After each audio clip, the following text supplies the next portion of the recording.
I remember me going in Costco's, right? Mm-hmm. And I remember me looking for a product and not being able to find it because it was all the way in the back. Mm-hmm. Is that something that happens in the fashion world? Is that something that actually matters? Yeah, retail. The placement. That is huge. Real estate. So that is real estate. Well, it all depends. Okay. Merchandising and real estate. All right. So it all depends. You're talking about grocery. Grocery and Costco is different, right? Right. Because the whole purpose of what's going to be in the back. Right. What's going to be in the back? Milk, eggs, meat, and things you need. Because you got to go to the back so you can pass everything to buy everything else, and then you're going to pass it all to buy that.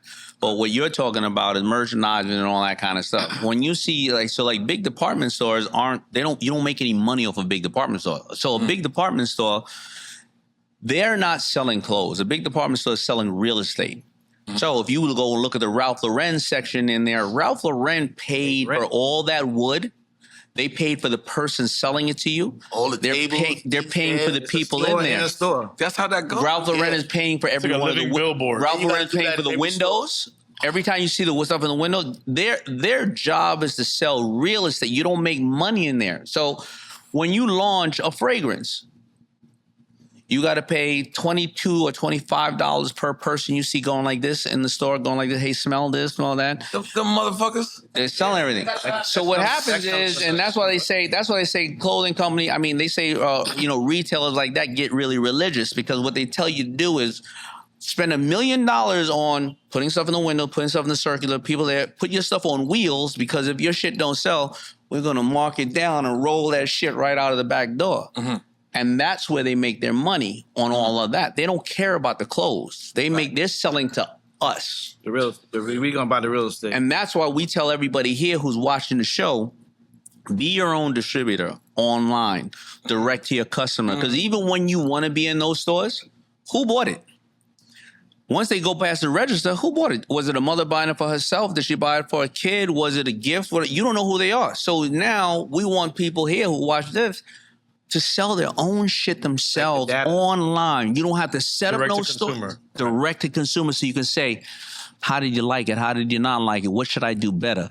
And that's the important part. That's why technology has democratized this entire world. Collect the data of your customers. Like when me and you was talking about it earlier, I had Kanye on the show, right? And I went and hung out with him, and then I brought him to a place called Zzz's, which is ironic, right? There was this whole big space open next to Zzz's, and Ye just looked at it and was like, Balenciaga. I swear to God. I swear to God. And then he put a Balenciaga in there. 2 floors. I had never seen no dumb shit like this. I mean, this was some because he stopped and was just like, like,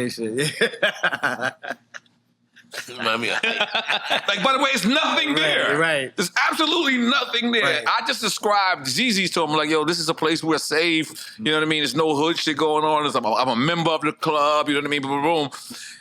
And he's seen it, and it made me say, like, damn, why don't we do things like that? Like, what I mean by that is, FUBU, right now, if we go to FUBU, we have to go through somebody else, right?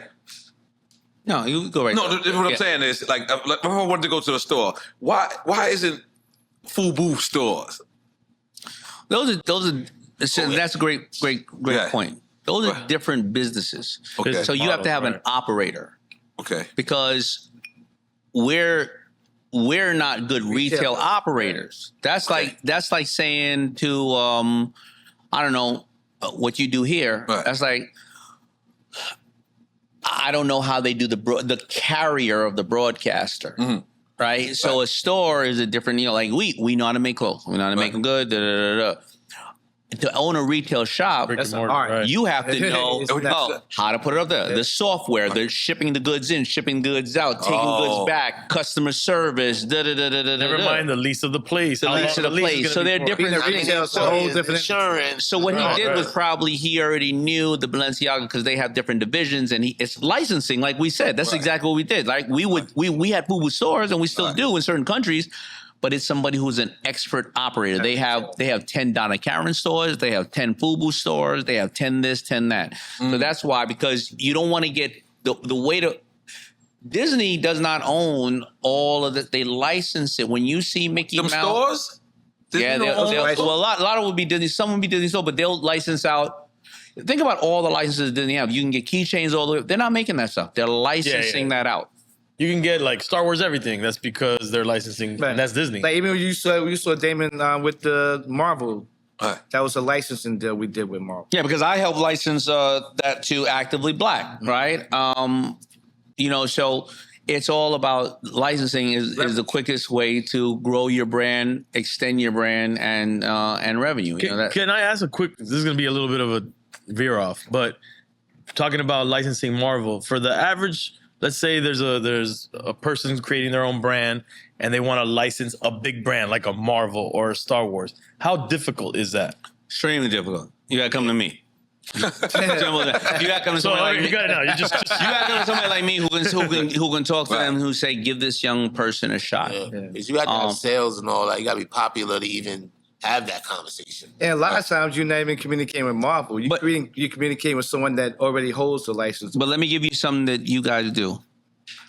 Think about George Lucas when he sold his brand. Mm-hmm. He sold Star Wars, the George Lucas brand. He sold it to Disney. To Disney, right. We love his story. Content, right? Star Wars, right?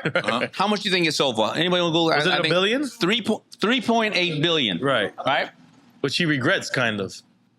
You know how much Peppa Pig sold for? 4.2 billion. Shit, well, Bluey better. I don't know what Peppa Pig handle it because Bluey's bigger than Peppa Pig now. I don't want to be culturally inappropriate and talk like Peppa Pig. No, please talk like Peppa Pig. It's okay. Started on YouTube. All of Star Wars. Darth Vader, Obi, the whole family. The whole IP, 3.8 billion. Peppa Pig on YouTube for a cartoon of a pig, because of licensing all the toys and everything, $4.2 billion. I don't see how that was smart, though.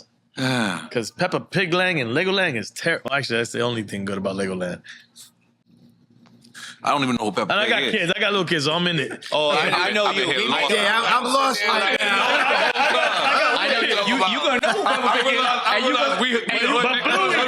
It's done for $20 billion. Bluey's off You the gonna be chain. having a Peppa Pig accent next time. I'm completely lost. Y'all don't know about Bluey either? No Bluey? Nah, No Bluey? good. You know Bluey's off the chain. There you Disney go. bought Bluey, though. Oh, my kid's grown. So anybody here has an IP, an idea, something else like that, the idea is to do the best you can of it and create a core audience and go to somebody else and say, let me tell you something. I know exactly what 18 years old to 25 years old want, who make about this amount of income, who watch this amount of time, because you have the analytics. And then you can say to somebody, once you give them that information, you can say, now you can replicate this in the other areas that they like and they love. And that's exactly what we've been able to do with FUBU and have great partners. And you got other people who say, you know what? I make the best peanuts in the world, but I don't have something like a Drink Champs to say, do you want, when you're drinking, some great salty snacks? Peanut Champs? I want the Drink Champ peanuts. Whenever you're drinking, what you gonna need? Fat Joe, let's just take the car. I'm going to go back. I'm filming Drink Chats for FUBU. I'll be there tomorrow.